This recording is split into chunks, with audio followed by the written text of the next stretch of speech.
This week on Africa Journal. We need to engage the government. We don't need to ask for favors. We don't need to ask for favors from our leaders. The youth have their say at the African Union Summit in Addis Ababa, Ethiopia. It is about what we call social justice. And it is in the interest of society to look African women are rising up. girls and women as really a fundamental contribution to social justice.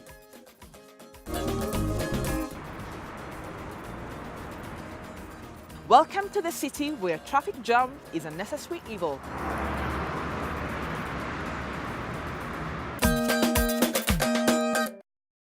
Hello and welcome to a special edition of Africa Journal, an exclusive on the African Union Summit 2017 in Addis Ababa, Ethiopia, at the African Union headquarters. I'm on Jamungai. The past 1 week has been busy, energetic, and a youthful one, with Addis Ababa, Ethiopia's capital, on center stage. Pre-summit preceded the 28th ordinary session of the heads of state with an interesting youth carrying the week's agenda, harnessing the demographic dividend through investing in the youth. At the first ever Pan-African Youth Union Conference, youth from different parts of the continent came to air their grievances, express their interest, and give recommendations.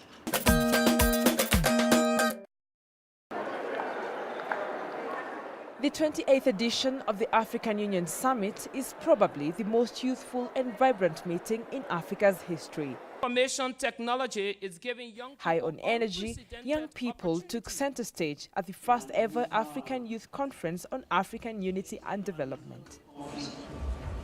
Appropriately, this year's summit is themed Harnessing the Youth Demographic Dividend. I was asking myself a question, harnessing the demographic dividend. And I'm asking the question, dividends to who? Whose dividends? Because I can tell you that young people are not reaping from the demographic dividend. Young people are not benefiting from their own numbers. But I know some people that are reaping from this dividend. I know unscrupulous Africans that are trafficking young people, young women from Africa, and taking them to European brothels. They are reaping from the demographic dividend. I know rebel groups that are recruiting young people. They are reaping from the demographic dividend. I know radical organizations that are taking advantage of the unemployment across the continent. They are reaping from the demographic dividend of the young people. The panel discussions held on the 25th of January were also graced by the first president of the Pan-African Youth Commission, Congolese Francine Furaha Muyumba. We are representing 60% of the youth of the continent. So we cannot play with this responsibility. We have to make sure that we serve the youth of the continent and the issues of the youth are brought to the table. Bismillahirrahmanirrahim. As a participant were 26-year-old Nigerian Fatima Asekira, Executive Director of Bono Women Initiative, and Liberian Member of Parliament, Muna Pelam. Discussions aimed at empowering and seeking solutions to problems faced by the African youth. We need to engage the government. We don't need to ask for favors. We don't need to ask for favors from our leaders to do the right thing. We challenge. We go back and build the gaps. We go back and build the bridges between us and those disconnected young people in our communities. They are left out with no information, no communication. We need to communicate. We need to bring the community to know their rights and be ready to defend it.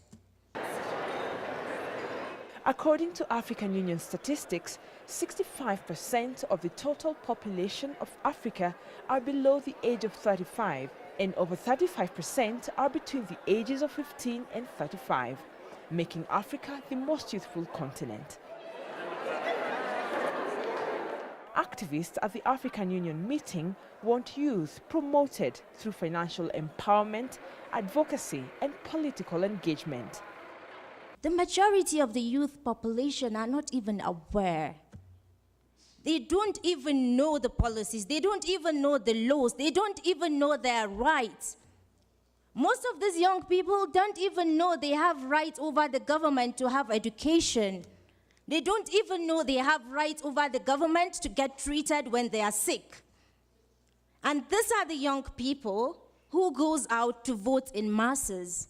What happens in my community during election is funny and sad. The politicians goes to the communities, give money, clothes, soaps to the young people, use them as vanguards, use them as political thugs, and then they go to defend the so-called votes we didn't vote for. Young people, we need to engage the government. We don't need to ask for favors. We don't need to ask for favors from our leaders to do the right thing. We challenge. In the Nairobi Central Business District, this group of young people meet at strategic times of day to discuss political issues. They go by the name Bunge la Wazalendo, in local Swahili language, to mean the Parliament of Patriots. The place of the youth in a society, especially in Kenya, is not so well taken care of by the government. So I think legislators must come up with a regulation, subjecting the government to give youths jobs. The topic was also on the front burner of other sessions. Emphasis was put on getting young people interested in agriculture. It's the main income earner for most African economies, employing 70% of the continent's labor force.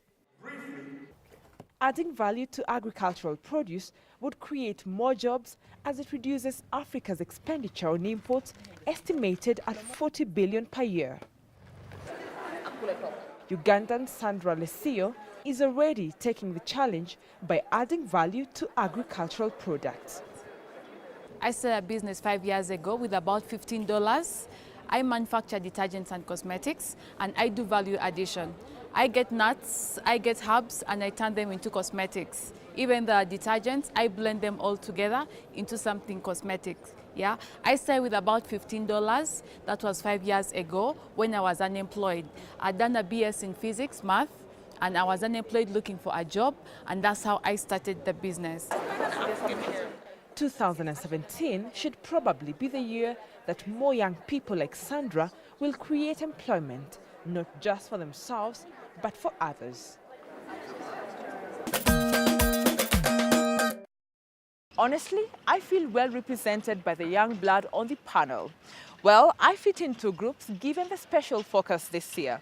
During the Gender Pre-Summit happening between the 23rd to the 25th of January, women rights champions like Her Excellency Nkosazana Dlamini Zuma and Graça Machel stepped up to the plate to drum up support for women empowerment, girl-child education, and condemning social evils like early child marriage. Retina Nsubuga rebuilt her life from scratch. Once a young mother and an early child marriage victim, she now recalls her dark past.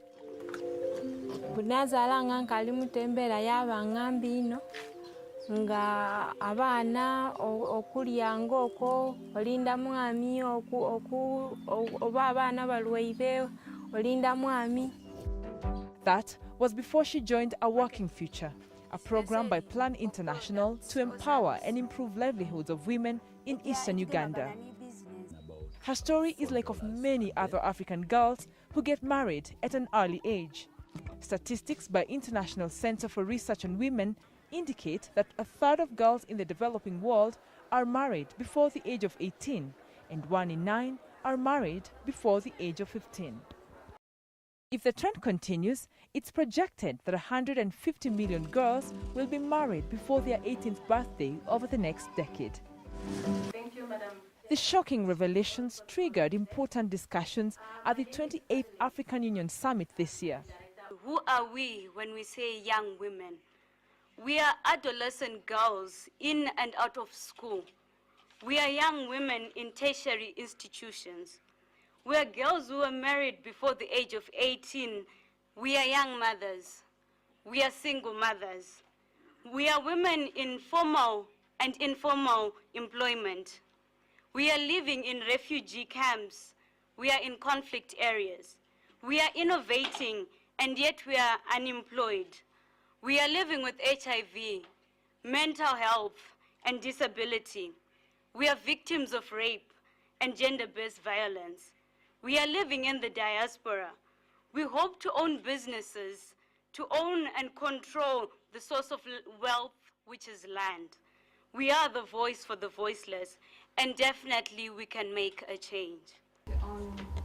Her Excellency Graça Machel, at a side event, insisted that prioritizing agendas like women empowerment, gender equality, and proper education is key.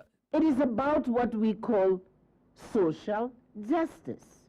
And it is in the interest of society to look at investing in girls and women as really a fundamental contribution to social justice.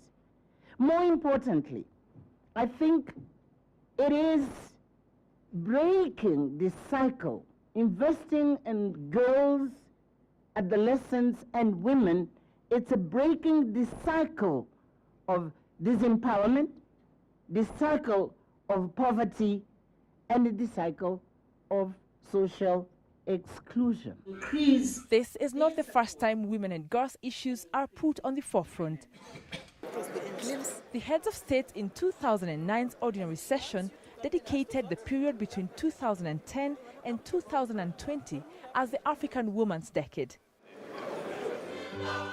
This also saw the election of the first ever female chairperson of the African Union, South Africa's Nkosazana Dlamini-Zuma, in 2012. The following years saw a more enthusiastic approach on lobbying for women's rights. 2015 was called the Year of Women Empowerment and Development. 2016 was the Year of Human Rights, with a particular focus on the rights of women. The efforts also coincide with the African Union's Agenda 2063, whose one of the aspirations is to realize an Africa where development is people-driven, unleashing the potential of women and youth. In involving young people, they will have a sense of ownership and stake in the future. By facilitating their full participation and the participation of girls and women, we ensure and secure the future. With member states, the private sector, civil society, and non-governmental organizations putting in efforts to uplift the African woman, it is anticipated that the second half of the decade will see a better continent with more empowered women. Some, like Retsa, will build a young female workforce. Others, like Nkosazana Dlamini-Zuma, will lead from the top to make sure women's voices are heard by all.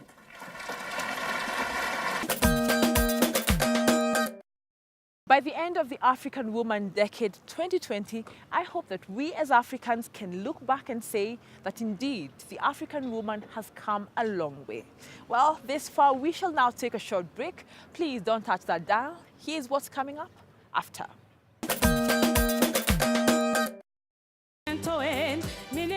We find out who becomes the next African Union Commission chairperson. Welcome back to a special edition of Africa Journal. From the African Union headquarters here in Addis Ababa, Ethiopia, I am Wanja Mungai. Now, the African Heads of State Summit kick-started on the 30th of January, and quite a number of issues were brought to discussion, from the African passport to encouraging African nationals to trade among themselves, and a call to member states to always conduct free and fair elections to avoid conflict. But the climax of the show was the AU chairperson elections. Yes, another African election. Actually, it turned out less contentious than you think.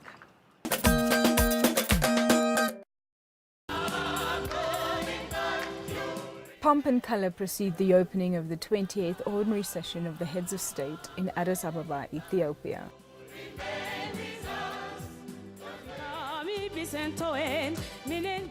A farewell song to Her Excellency Nkosazana Dlamini-Zuma as the chairperson of the AU.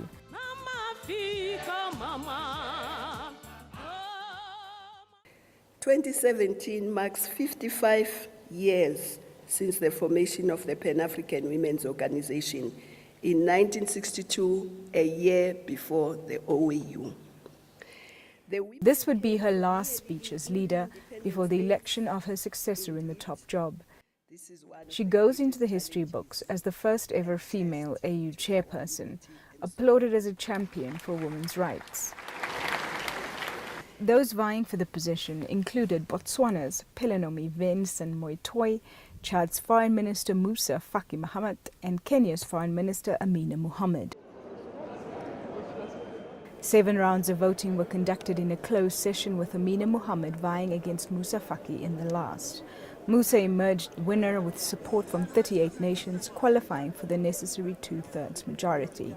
I'm proud that we are today being put as front runners, as Kenya as front runners in this continent.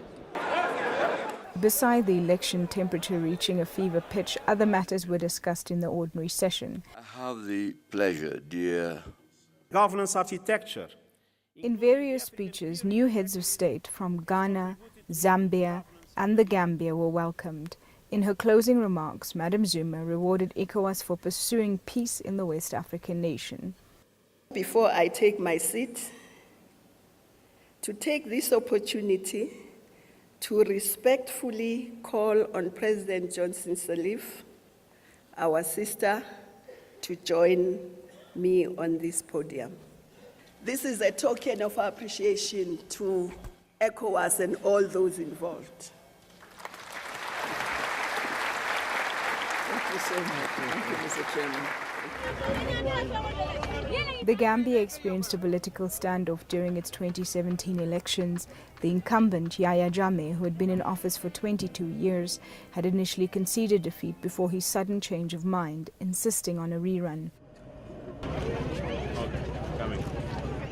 Besides a plea for a peaceful Gambia to Mr. Jammeh, ECOWAS nations like Senegal sent their troops to the country to ensure stability. The same also provided exile to the endangered election winner, now President Adama Barrow.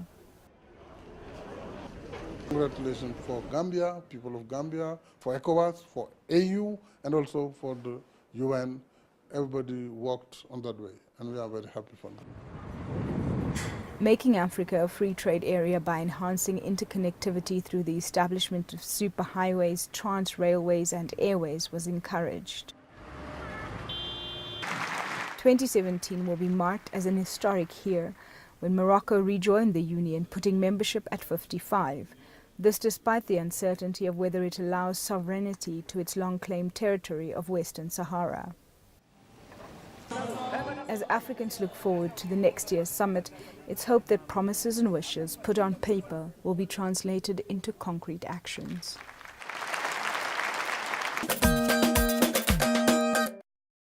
Indeed, what matters is not empty talk. Africa needs a solution to its problems. And for the residents of Addis Ababa, the African Union headquarters, this summit has become a culture and a cash cow, but not one without its hassles. Welcome to the city where traffic jam means more cash, and where foreigners are a treasure. I talked to the residents, and here's what they had to say.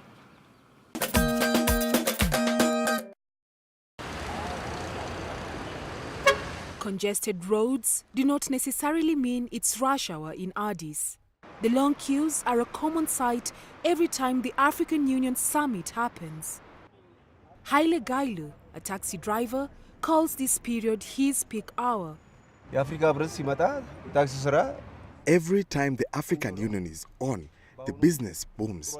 Because we carry foreigners at times, they pay us in dollars, we make good money. I hope the summit can be prolonged for, say, 4 or 5 days. It makes good business to us, taxi drivers.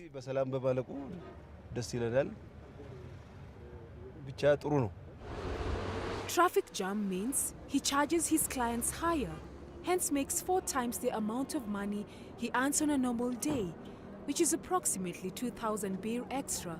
That's about $100. And it's not just the taxi drivers who are reaping the benefits. The textile industry also experiences a boost as many foreigners flock to purchase what could be one of Ethiopia's best exports. From Mekarto Market in downtown to the Sharwanda Market near the Prime Minister's Palace, their popular ad hoc tourist destinations. Emma and Rodney had also attended the summit, after which they rushed to Sharmeda to shop for these often white, brightly colored attires called the Shama cloth. I wanted to take something back home for the family that I should be able to remember about Addis Ababa. I know we have heard a lot about the Ethiopian products, and we thought it was a nice opportunity. After all, it also cuts down my costs because apart from attending the summit, I'm also able to sample 1 or 2 goods from this market. I should say they have good products which are really unique to Ethiopia. The AU Summit actually benefits the local people in the sense that it has boosted their tourism, it has boosted their trade, it has actually put more money in the pockets of the ordinary person who has a shop out there. As you can see, we are here as what I would call maybe tourists, although we didn't come here for tourism, but this actually boosts the economy of the nation as a whole. Yes, and the person at the grassroots benefits also from here. The locals therefore are always looking forward to the event. Even these young people at the Mexico Square. The African Union is a big summit for African people and the African government, also the rest of other the world. So it's very interesting. We try to make a good, peaceful, and to give a priority for guests, to open the road, and a priority for the guests when they came and they go to out, and to protect their security. Elias' interest, however, goes further than the temporary gains. He was keen to know what is in for him as a youth. The leaders, I think they opened the eyes this time for the continent, because without the youth, Africa cannot go to one step. Give every satisfaction for young people to make job opportunity, to give not the young people also, they include the women participation in education. Also disabled people, they can participate on the country situation. Hangout joints are not left out as well.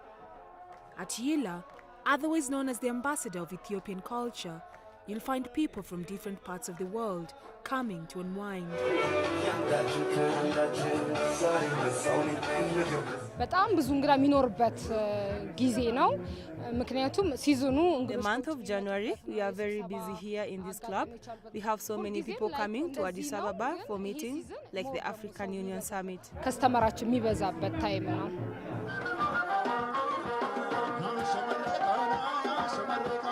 While Haley hopes the next AU summit will last a little longer, the artists will be doing all they can to keep their guests well entertained and give them a last impression.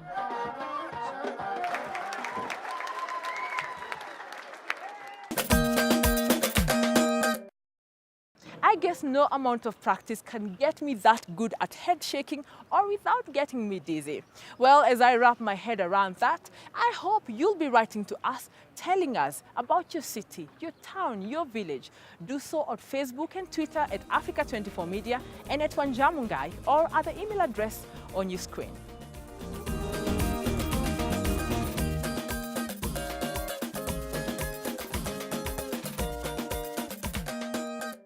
Unfortunately, that's all we had time for on this week's episode of Africa Journal. Here's what's coming up next week.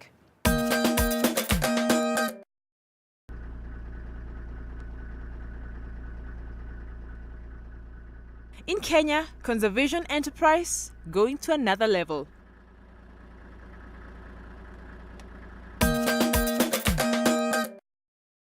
From me, Wanjamungai, and the entire Africa Journal team, have a blessed week.